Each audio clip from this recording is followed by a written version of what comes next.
먼 미국 땅에서 자식들을 잘 키워내고 열심히 사신 여러분들 정말 장하십니다. 안녕하세요. 전원주입니다. 전쟁도 가난도 겪은 우리 세대는 참 눈물겨운 세월을 살았죠. 아메리칸 드림을 이루기까지 여러분들의 세월이야 어떠셨겠습니까? 건강 관련 프로그램에 출연하면서 요즘 제가 깨달은 건요, 양 한방을 잘 결합하는 게 최고의 건강 관리라는 겁니다. 클레버 케어, 메디케어 어드밴티지 플랜 아세요? 양방과 한방의 좋은 혜택들을 쏙쏙 뽑아서 제공해주는 똘똘한 플랜이더군요. 우리 한인의 건강 문화도 이해하고 실력 있는 한국 의사와 전문의를 척척 연결해 준다니 얼마나 똘똘합니까? 이제 우리도 똘똘한 클레버 케어 플랜으로 150까지만 사십시다.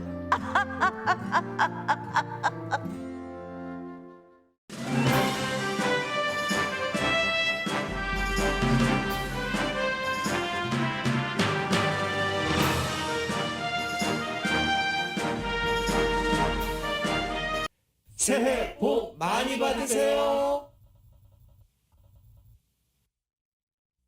강혜신의 오늘의 미국.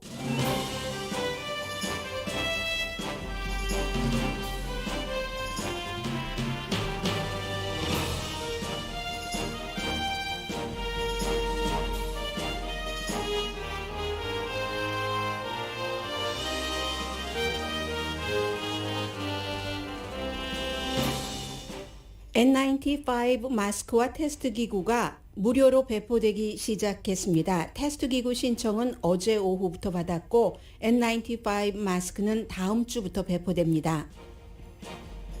오미크론은 뉴욕은 케이스가 줄어들고 캘리포니아주는 피크인 듯 보입니다. 문제는 오미크론 다음 단계입니다.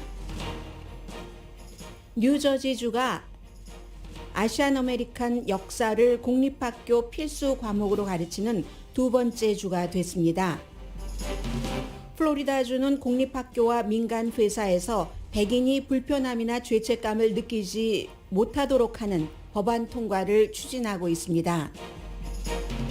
미국에서 첫 번째 무슬림 연방 여성 판사가 나오게 될 가능성이 아주 높습니다.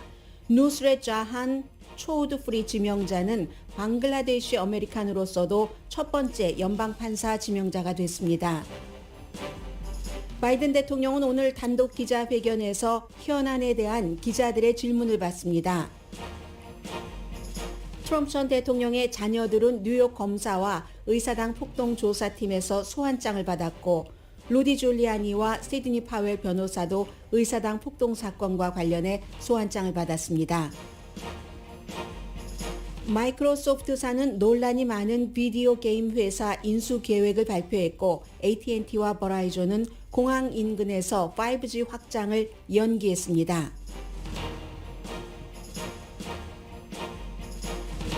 여러분 안녕하십니까? 오늘의 미국 강혜신입니다. 연방정부에서도 때로는 원래 예정했었던 그 계획을 앞당기기도 하고 미루기도 합니다. 원래는 이 테스트 기구를 우편으로 주문받아서 보내드리는 것은 오늘부터 시행을 하려고 했는데 어제 오후부터 여러분들 그 여러 가지 소셜미디어를 통해서 친구로부터 여기 신청하면 된대 하고 링크 받으신 분들 상당히 많으시죠. 그래서 이제 처음이기 때문에 모든 것들이 그 완전하지 않을 수도 있고 또 추가로 뭔가를 연장할 수도 있는 건데 그보다 먼저 오늘 아침에 나온 뉴스부터 전해드리겠습니다. N95 마스크를 연방정부에서 이제 개인들에게 3개씩 일단입니다. 일단 성인이 3개씩 가질 수 있도록 N95는 굉장히 오래 착용하고 있으면은 불편한 그런 그 정도입니다. 정품이 아닌 경우에는 좀 다르겠지만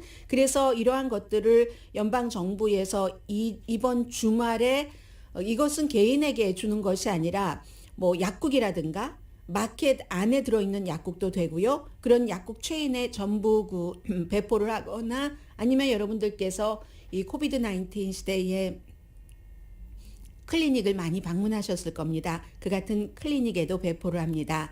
그러니까 연방 전략 비축센터, 이 전략적인 비축물을 세이브하고 있는 그런 기구에서 갖고 있는 것이 지금 뭐 7억 5천만 개 정도 되는데 그 7억 5천만 개 가운데서 N95 마스크요. 정품 마스크입니다.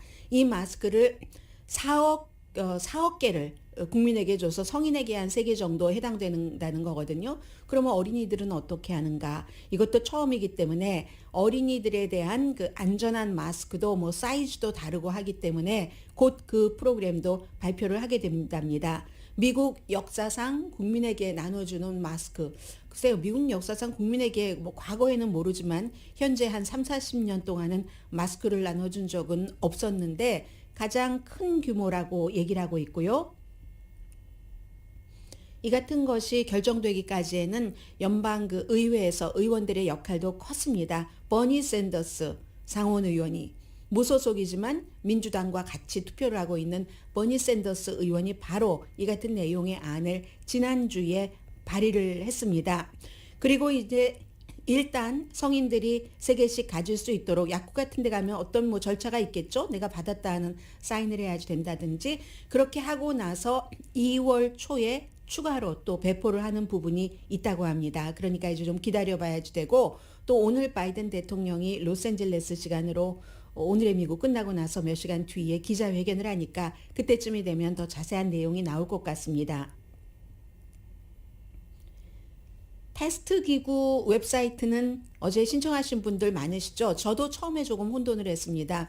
왜냐하면 지난 주말만 하더라도 이제 그 한 사람 앞에 일단 8번 테스트 할 수 있는 것을 준다 했었기 때문에 그렇기 때문에 이 부분이 지금 정확지 않아요. 제가 본 바에 따르면 아마도 이런 것 같습니다. 처음에 그래서 저는 그 가구에 몇 명이 살고 있으면 그 한 명당 4개씩, 4개면 한 개에 2번 테스트하는 게 들어있으니까 8번이잖아요.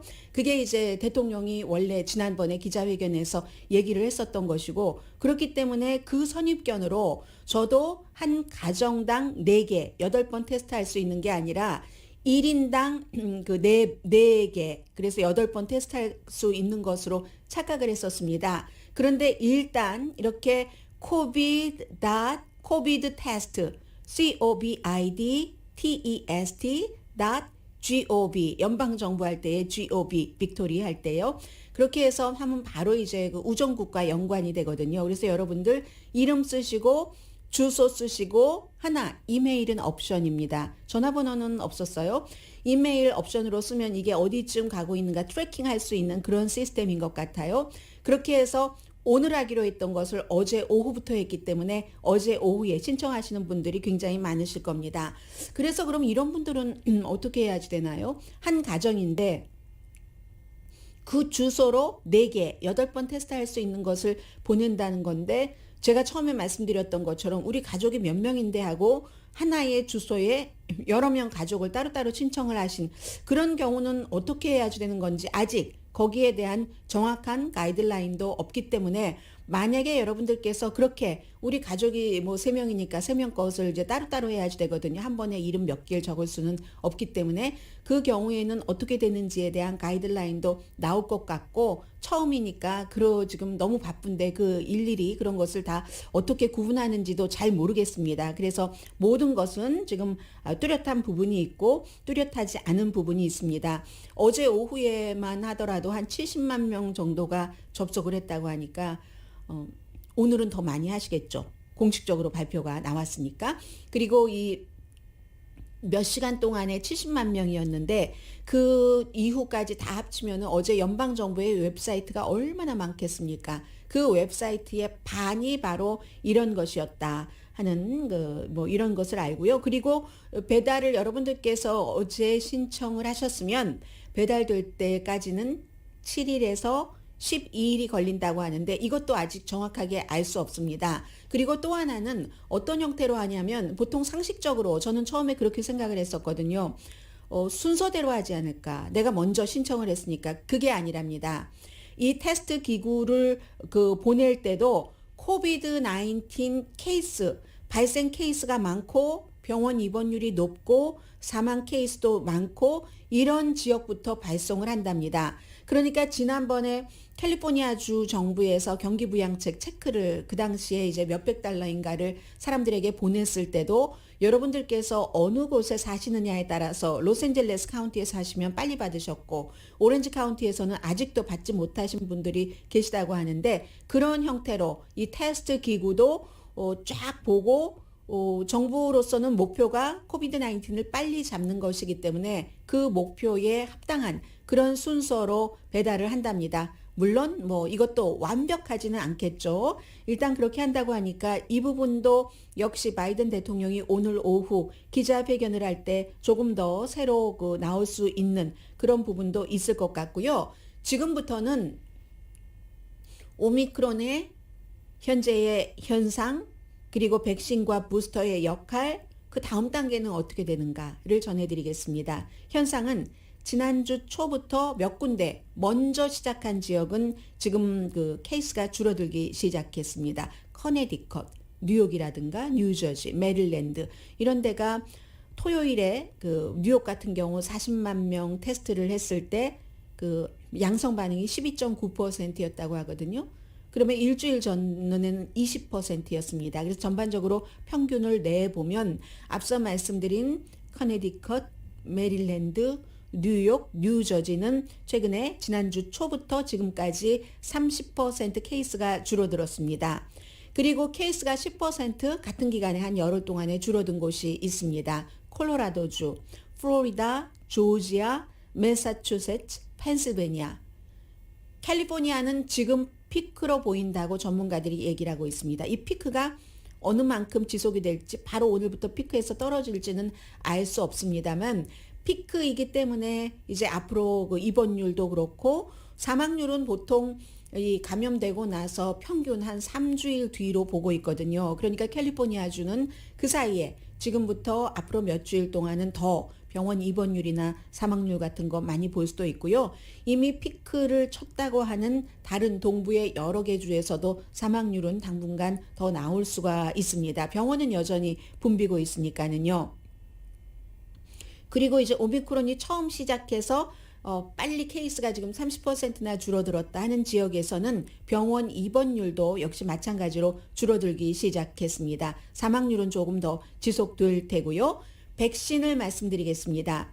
65세 미국 여성을 평균으로 할 때 이 내용은 지금 질병통제국 등에서 쭉 관찰을 한 내용입니다. 키가 5피트 3인치, 몸무게가 166파운드라고 할 때 이 65세 평균 이 같은 여성이 질병은 없고 백신 접종을 받으셨을 때는 이제 큰 장기를 이식 받으셨다던가 그 밖에 중요한 건강상의 문제가 없다면 코비드에 걸려서 만약에 걸린다고 할 때 사망할 확률이 872명 가운데 1명이랍니다. 코비드 이런 분이 걸렸을 때. 그리고 남자의 경우는 똑같이 65세의 남자로 건강 상태는 앞서 말씀드린 65세 여성과 똑같았을 때 사망률이 높습니다.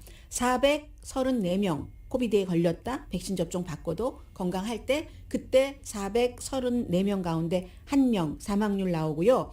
75세로 10살이 높아집니다. 그러면 같은 형편 백신 접종을 받고 건강이 나쁘지 않을 때 여성은 264명 가운데 1명 코비드에 걸리면 사망하고 남성은 133명 가운데 1명 사망하게 됩니다. 75세 이상일 경우. 그러면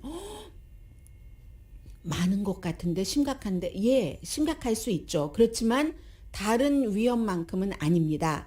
2019년과 2020년 팬데믹 이전의 독감 시즌에 미국에서 65세 이상이신 분들이 독감 증상이 있으면 138분 가운데 한 분이 사망하셨습니다. 그러니까 지금 오미크론 단계까지 온 지금은 이때에 특히 오미크론의 경우는 독감보다도 사망 확률이 굉장히 낮다는 거죠. 65세 여성 남성, 75세 여성 남성을 말씀을 드렸습니다. 독감보다도 이제 덜 그 사망 확률은 현재로서는 낮다고 보고되는 거고요. 그래서 백신 접종을 받은 사람이라는 것을 전제로 해야지 됩니다. 이런 분들께는 이 오미크론을 포함해서 어떠한 그 코비드-19 바이러스도 독감보다 덜 위험하다. less 위험하다라고 말씀드리고요.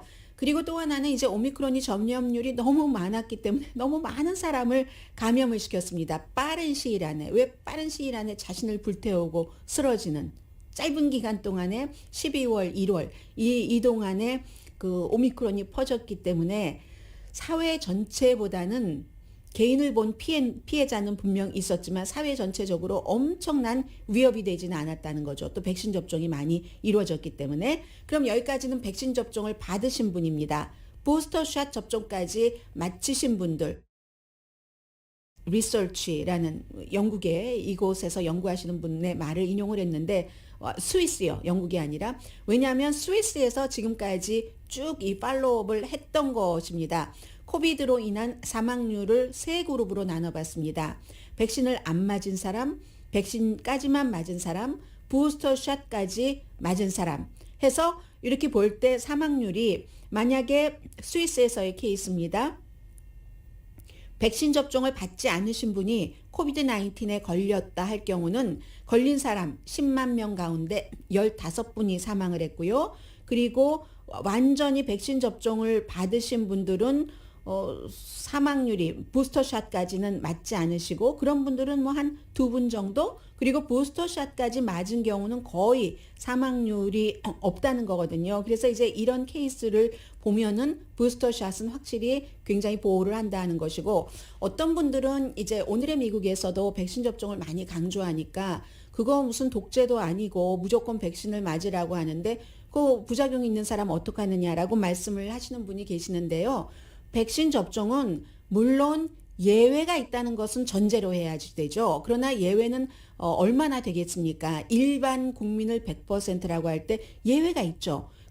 아주 건강하더라도 종교적인 이유라든가 그런 예외 적용은 있습니다. 그리고 건강상의 문제도 그 백신이 본인에게 뭐 아주 안 좋다, 안 좋을 수도 있다라는 의사의 어떠한 그 의학적인 분석 같은 것이 있다면 예외는 그냥 예외로 두고 늘 그 평이한 분들에 대해서 말씀을 드리고 있습니다.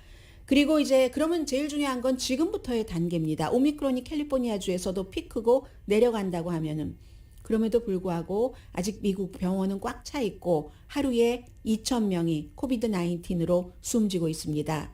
이런 것들이 2월 초까지는 갈 것 같습니다. 그렇기 때문에 저희 라디오 서울 방송에서도 골프 대회 하려고 하던 것을 3월 달로 연기를 했던 거죠.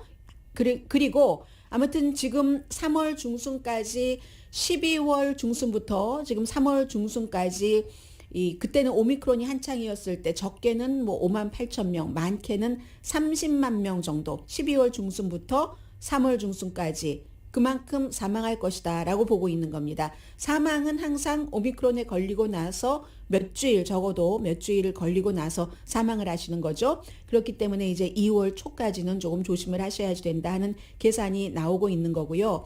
현재 미국에서 전체적으로 지금 3년째입니다. 2년 조금 넘겼는데 이 코비드-19으로 사망한 사람이 85만 명인데 그 가운데서 5만 명 정도는 지난 한 달 동안에 일어났던 일입니다. 굉장히 사망률이 높았던 때고요. 그리고 많은 지역에서는 아직도 캘리포니아주도 피크지만 그 밖의 지역에서는 아직 피크를 치지 못하고 내려오려면 정점까지 올라가야지 내려오는 거잖아요. 그렇게 정점까지 올라가지 못한 케이스가 늘어나는 지역이 많이 있다는 것 말씀드리고요. 그렇기 때문에 아무튼 이리저리 해서 미국 전체적으로 몇 주일 뒤가 되면은 이제 2월 초 지나고 나면은 델타 이전 여름 수준이 되지 않을까. 코비드-19이 영원히 없어지진 않습니다. 델타 변이 바이러스가 미국에서 8월 6일에 처음 발견된 것으로 기록돼 있는데 그 이전에 좀 괜찮았잖아요. 뭐 다시 오픈도 하고 그렇지만 이것조차도 보장은 되지 않는다는 것 말씀드립니다. 완전히 끝날 수는 없다. 이 바이러스에 대해서는 코비드-19에 대해서는 애틀란틱의 그 크리스틴 우 기자가 굉장히 그동안 자세히 굉장히 좀 전문적으로 팔로우업을 해왔거든요. 보장되지는 않는다. 왜냐하면 우리는 노멀한 생활을 하고 싶은데 뭐 격리도 줄어들고 특히 이제 어린이의 경우 그러고 싶은데 사람의 늘 말씀드린 것처럼 행동, 그 밖에 뭐 날씨 여러 가지 그 돌발 변수 같은 것도 있을 수 있기 때문에 여러분께서 지금 하고 싶으신 질문 학교는 언제가 돼야지 모든 활동을 제대로 하는 완전한 오픈을 할 수 있을까? 사무실은 어떠지? 재택근무에서 직장으로 돌아왔었는데 다시 재택근무를 하는 회사들이 늘어났죠, 지금. 마스크는 도대체 언제쯤 벗을 수 있는 거야? 뭐 적어도 뭐 원할 때만 쓰고 원하지 않을 때는 안 써도 되는 그 정도가 언제가 되지? 이런 것들. 그리고 무증상 감염자가 내가 다른 사람을 감염시킬까? 이런 우려. 이제 이 정도면 눌렀어. 정신적으로 또 신체적으로. 이 정도가 되는 때 그때가 언제인가?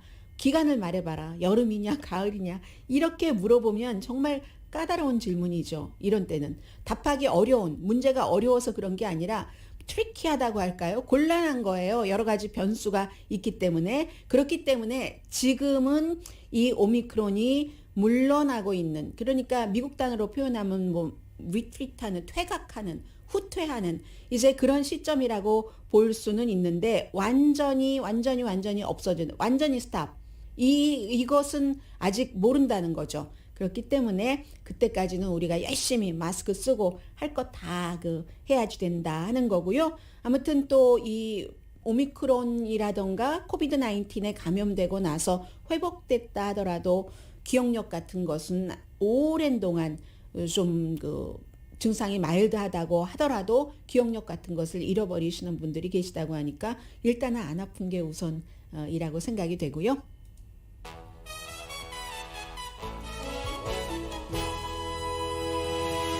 어제 저녁에 ESPN의 커멘테이터가 내가 오미크론에 바이러스에 걸렸는데 하고 죽다 살았다 하는 것까지 전해드리려고 했는데 시간이 있으면 전해드리겠습니다. 그렇게 스포츠 채널에 해설을 하는 그런 사람도 나 죽다 살았다고 했거든요. 병원에 입원하고 나서 그 정도니까 조심을 하실 분, 특별한 사람에겐 그렇고 아닌 사람에겐 아무 증상도 없이 지나갑니다. 오늘의 미국은 전문가가 추천하는 이민법, 가정법 전문 제인정 종합법률사무소, 친절하고 자세한 상담으로 절개를 최소화하는 복강경 수술 전문 장지아 외과, 매일 아침 재래식으로 직접 만드는 검정콩 생순두부, 수라원 순두부, 코지다운 갤럭시 이불은 잠이 솔솔 오게 하는 기능성 거위털 이불, 거위털 이불 전문회사 코지다운, 차원이 다른 샴푸형 흰머리 염색약 수화연을 핫세일 중인 한국 홈쇼핑 공동 후원입니다. 잠시 뒤에는 미국의 이제 분위기, 하도 오미크론, 인플레이션, 정치적인 이슈 등의 메모리 돼서 지금 행정부가 새로 바뀌고 변하는 분위기를 많이 전해드리지 못했습니다. 뉴저지주에서, 플로리다주에서 또 연방 판사 이 차원에서 많은 변화가 일어나고 있습니다. 잠시 뒤에 전해드립니다.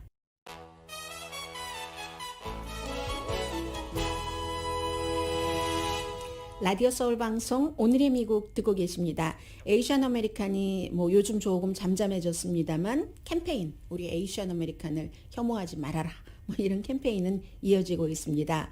그래서 팬데믹 이후에 생겼던 많은 일들 때문에 뉴저지주에서 결국은 이제 주지사가 서명을 했거든요. 주 차원에서 킨더가든부터 12학년까지 학생들이 에이시안 아메리칸 그리고 퍼시픽 아일랜더 AAPI 역사를 필수 과목으로 공립학교에서 넣습니다. 그래서 주지사가 어제 얘기하는데 필 머피 주지사가 에이시안 아메리칸이 기여한 거, 우리 주에서 주정부 차원의 법이니까요. 기여한 것, 그들의 문화, 유산 이런 것들이 얼마나 많은데 하면서 사회 과목에서 가르친다고 하고요.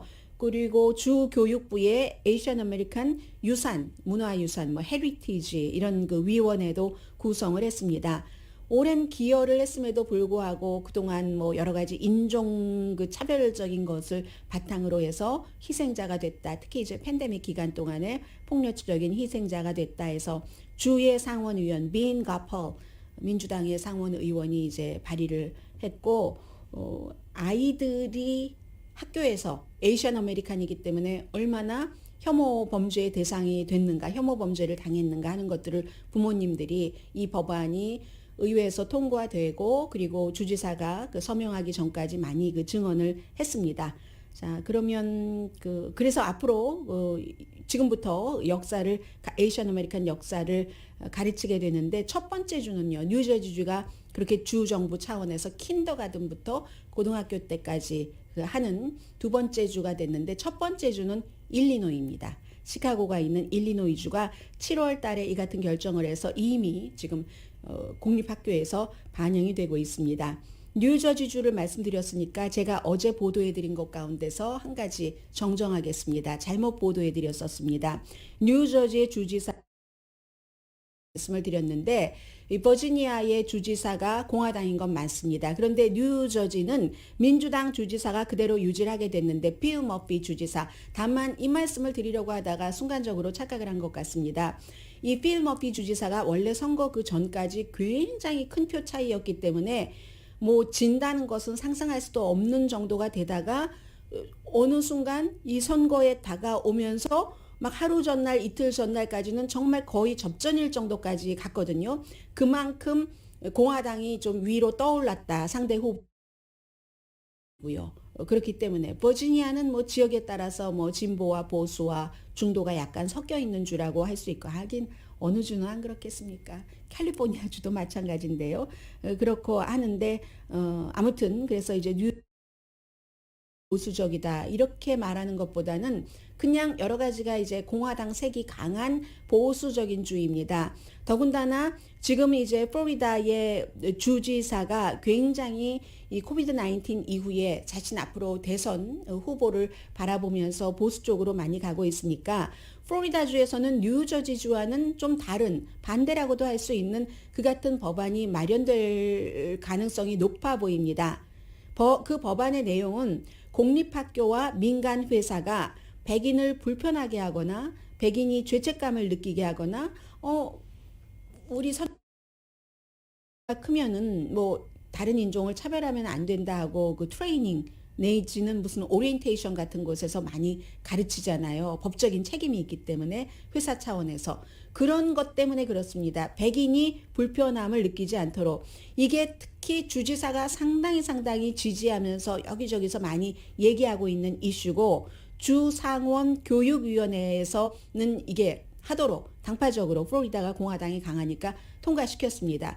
주상원 교육위원회에 공화당 의원 전부 찬성했고 민주당 의원 전부 반대를 했습니다. 그래서 민주당은 아니 어느 백인이 과거에 그 조상들이 했던 것으로 고통받으면서 비통해하면서 죄책감에 괴로워서 잠 못 이루는 밤을 보내느냐 그 같은 그 증거도 없고 존재하지도 않는데 이것은 학교와 그 회사를 감찰하겠다는 것이 아니냐. 그럼 구체적으로 교사나 회사의 그 CEO가 그 백인들을 어떻게 불편하게 하는가 그 같은 예도 없다. 이 법안에는 이게 이제 그 민주당의 주장이고요. 공화당에서는 individual freedom 자유법안 이렇게 이름을 붙였는데 기본은 과거의 그 일로 인종이나 성별 나와 같은 인종이나 나와 같은 성별이 한 행동에 대한 책임을 내가 느끼거나 그것에 대해서 불편하게 분위기가 조성돼서는 안 된다. 어두운 과거를 무시하자는 게 아니라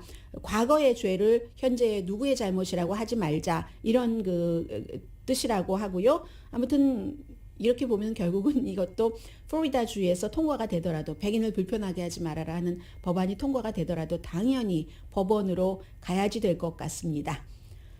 그리고 또 하나는 뉴욕의 동부 지역의 연방 판사로 누스렛 자한 초드프리 그 이름을 보면 우리가 대체적인 그 인종을 짐작을 하게 되죠. 이분은 첫 번째 무슬림 연방 판사 지명자가 됐습니다. 뿐만이 아니라 첫 번째 방글라데시 아메리칸 연방 판사 지명자가 된 겁니다. 여성이에요. 아직 젊습니다. 2006년도에 법대를 졸업했으니까요. 물론 뭐 법대 졸업하기 전에 컬럼비아 대학교 나왔고 예일 법대 나왔고 석사는 공공행정학 해서 프린스턴에서 공부를 했습니다. 예일 법대를 2006년도에 졸업을 했습니다. 만약에 상원에서 인준이 되면은 무슬림 연방 판사로는 두 번째, 무슬림 여성으로서는 첫 번째인데 이분은 이제 그 미국의 제일 그 힘이 강하다고 할 수 있는 소수 인종이라든가 어떤 소수계에 대해서 아메리칸 그 미국 그 민권 자유 연맹에서 뉴욕 지부에서도 일을 했고 지금은 이제 일리노이 지부장을 지내고 있습니다. 그래서 바이든 대통령이 이제 최근에 코비드나 여러 가지로 어려운 문제를 많이 겪고 있는데 그 사이에도 연방 판사를 83명을 지명을 했거든요. 오늘도 제가 한 분만 얘기를 했지만 7분을 지명을 했습니다. 그래서 뭐 예를 들면 첫 번째 아프리칸 여성을 제3항소법원에서는 뭐 그 에리아나 프리맨, 그리고 첫 라티나 캘리포니아의 그런 그 지부에서 두 번째 히스패닉으로서 판사인 아나 이사벨 델 알바, 그리고 또 뭐 두 번째 에이시안 아메리칸 디스트릭 오브 컬럼비아의 지방법원 판사 지명자 니나 닌 우엔 왕, 이제 이렇게 굉장히 다양한 이 바이든 대통령과 트럼프 전 대통령의 차이점은 이겁니다. 트럼프 전 대통령은 연방 판사를 거의 백인으로 했어요. 거의. 그에 비해서 바이든 대통령은 이 연방 판사 시스템에 있어서 인종 다양화를 해나가겠다는 것이 목표고 지금 그렇게 해가고 있는 중입니다. 그리고 트럼프 전 대통령은 오바마 때의 오바마 임기 그 마지막에 공화당이 다수당이었기 때문에 아무리 누구를 그 지명을 해도 인준을 하나도 해주질 않았습니다. 그랬기 때문에 그때 밀렸었던 그 연방 판사라든가 이런 그 연방 차원의 법조인을 대통령이 임명할 수 있는 그것을 트럼프 전 대통령이 몰아서 했기 때문에 굉장히 그 당시에 이제 공화당의 그런 그 백인 연방 판사들이 많이 나오게 된 거죠.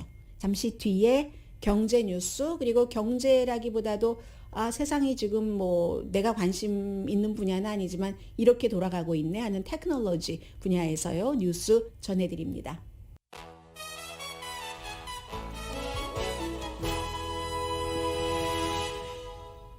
라디오 서울 방송 오늘의 미국 듣고 계십니다. 네, 이자율 그 때문에 어제 오늘 주식 시장 좀 내려가고 있습니다. 올 들어서 전체적으로 한 4% 내려갔고요. S&P 500는 2016년 이후에 가장 나쁜 그 한 해의 시작이라고 합니다. S&P 500가 이제 빅테크 회사들이 많고 하니까 그렇고요. 뭐 항상 이런 때 이자율이 올라가면 어떡하나? 이자율이 올라가면 주식 시장이 별로잖아요. 그런 때는 이제 금에 대한 사람들의 관심도 함께 늘어납니다. 그래서 올해 3번은 당연히 이제 3번 정도는 당연하다라고 말씀드릴 수 있을 만큼 인상이 있을 것 같습니다. 그렇게 될 경우는 작은 금액에 대한 그 융자는 큰 차이가 없다 하더라도 모기지 같은 경우는 워낙에 많으니까 지금은 그래도 다우지수 조금 나아졌네요. 제가 방송 들어오기 전보다는 나스닥도 뭐 한 70% 정도는 70포인트 정도는 올라가고 있고 S&P 500도 14포인트, 다우지수도 뭐 몇십 포인트 올라갔는데 그 전에 뭐 아무튼 별로 분위기가 그다지 좋지는 않았습니다. 또 인플레이션도 있으니까 인플레이션 막기 위해서 연준은 이자율을 올린다고 하니까 그렇고요. 이 테크가 루저죠. 아무래도 테크놀로지 그 분야는 패스트 경제가 바탕이 되고 투자하는 사람들도 투자금이 굉장히 큰 액수이기 때문에 그래서 이거 이렇게 많은 액수를 투자를 하고 이자율이 높아지고 하니까 그렇게 될 때 나한테 돌아오는 게 적어 하면은 아무래도 좀 뭔가 활동이 위축될 수 있겠죠. 비디오 게임 회사 어떤 비디오 게임을 만들었냐면요. 여러분은 안 하실 것 같고 오버워치라는 게임 아니면 Call of Duty and Candy Crush라는 이런 뭐 굉장히 유명한 그 비디오 게임을 만드는 회사 이름이 Activision Blizzard라는 회사인데 Activision Blizzard라는 회사를 지금 마이크로소프트가 700억 달러를 주고 사는 그 과정을 합니다. 여기서는 두 가지를 봐야지 되는데 하나는 마이크로소프트가 뭐 게임 회사는 아니에요. 그렇지만 테크놀로지 회사잖아요. 테크놀로지 회사의 또 다른 그 테크놀로지 관련의 독점 뭐 이런 거 최근까지는 이 독점에 대해서 수사하고 조사하고 할 때 애플이라든가 구글이라든가 페이스북이라든가 아마존이라든가 이런 곳에 연방 정부가 법무부가 집중을 했는데 마이크로소프트가 이 그 액티비전 블리저드라는 회사를 인수할 때도 이제 관계 당국의 승인이 있어야지 되잖아요. 그렇게 되면은 이게 세계에서 세 번째로 큰 그 게임 회사라고 하거든요. 첫 번째가 어느 회사든가요? 첫 번째가 텐센트, 두 번째가 소니가 두 번째랍니다. 그런데 이 세 번째인 액티비전 블리자드는 전체 게임 시장의 그 점유율은 15%밖에 안 돼요. 세 번째지만. 그러니까 나머지는 다 이제 점유율이 굉장히 낮게 되겠죠.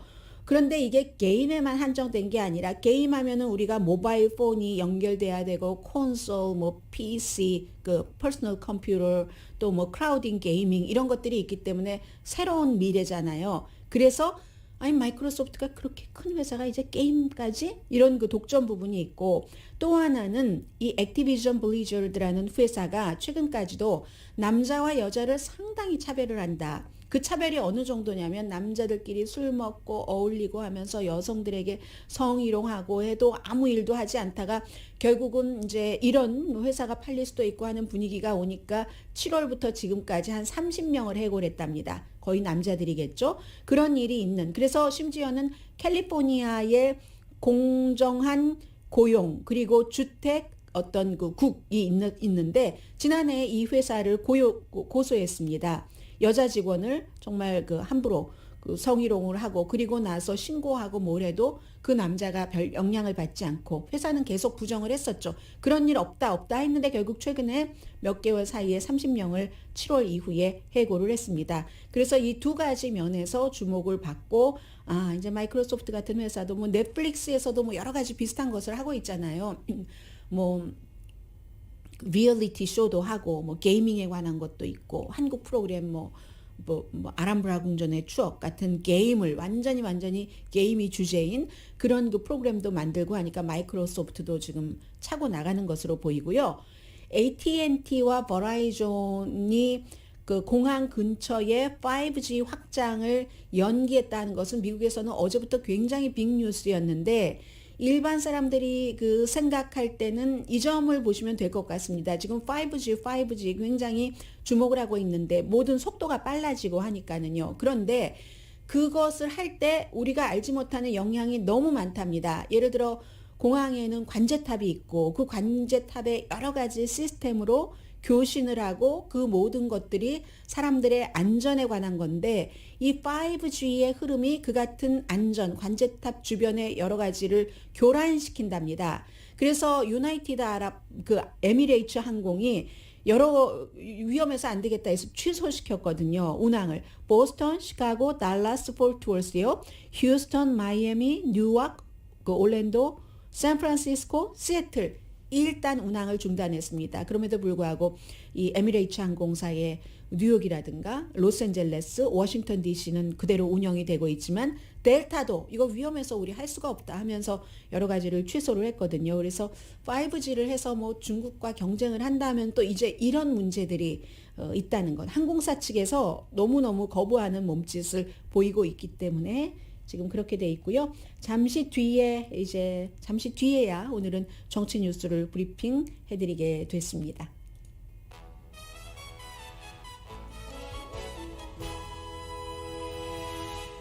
라디오 서울 방송 오늘의 미국 듣고 계십니다. 네, 바이든 대통령이 이제 오늘 방송 끝나고 몇 시간 있으면은 기자회견을 하는데 오늘 솔로 기자회견입니다. 대통령의 기자회견이라는 것은 뭐 때로는 다른 사람도 같이 있고 외국 정상과 같이 기자회견을 하는 경우도 있고 하잖아요. 오늘 당연히 이제 여러 가지 현안에 대해서 질문을 받는데 솔로는 3번 했습니다. 그 트럼프 전 대통령 20번 했는데요. 트럼프 전 대통령은 이 1년 동안에 기자회견을 21번 했는데 20번이 솔로입니다.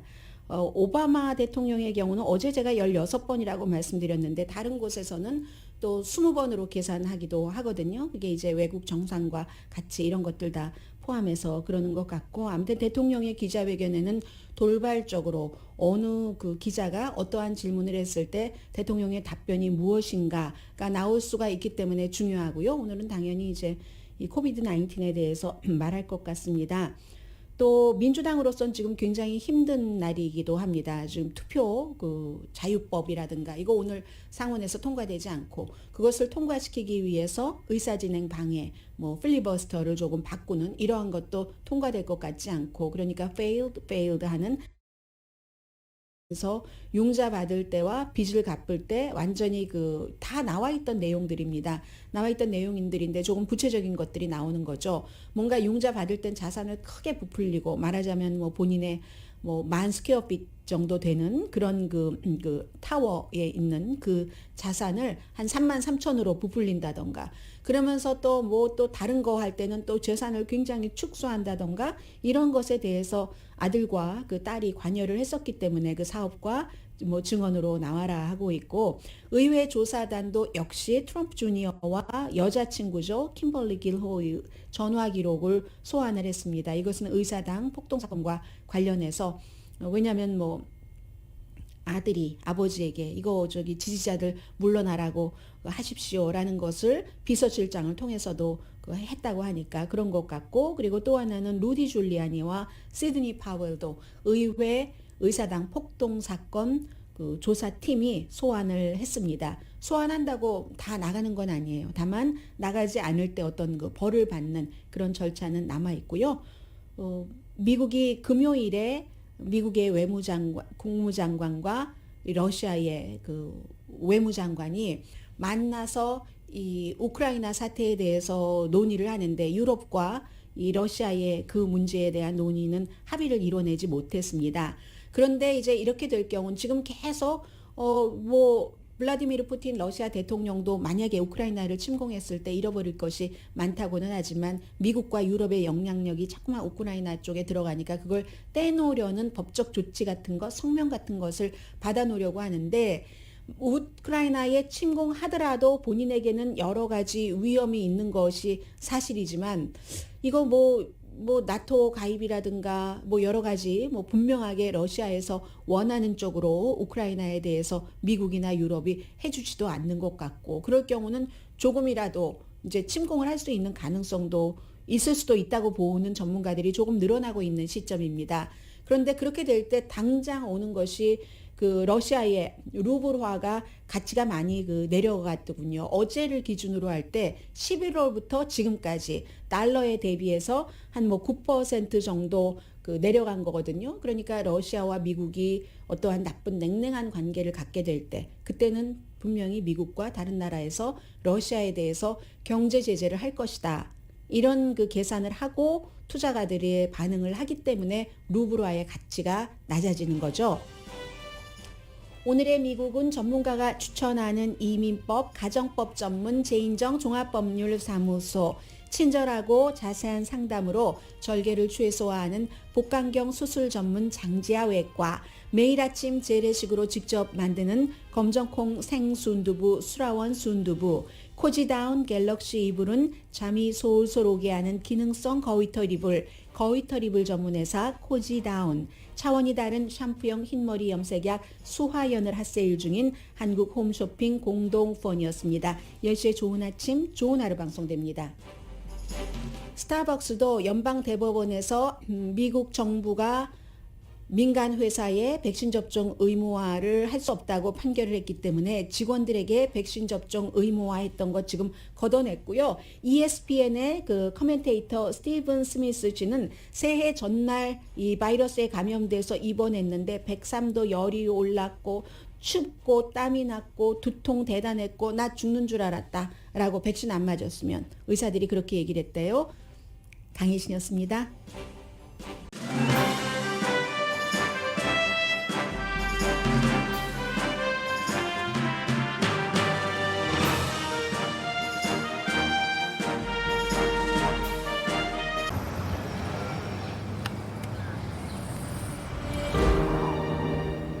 아직 쓰여지지 않은 스토리. 그 스토리를 완성하기 위해서는 새로운 아이디어를 찾아 움직여야 합니다. 우리의 움직임, 그것은 차세대 전동화 차량을 만드는 것입니다. 당신의 새로운 영감을 찾아서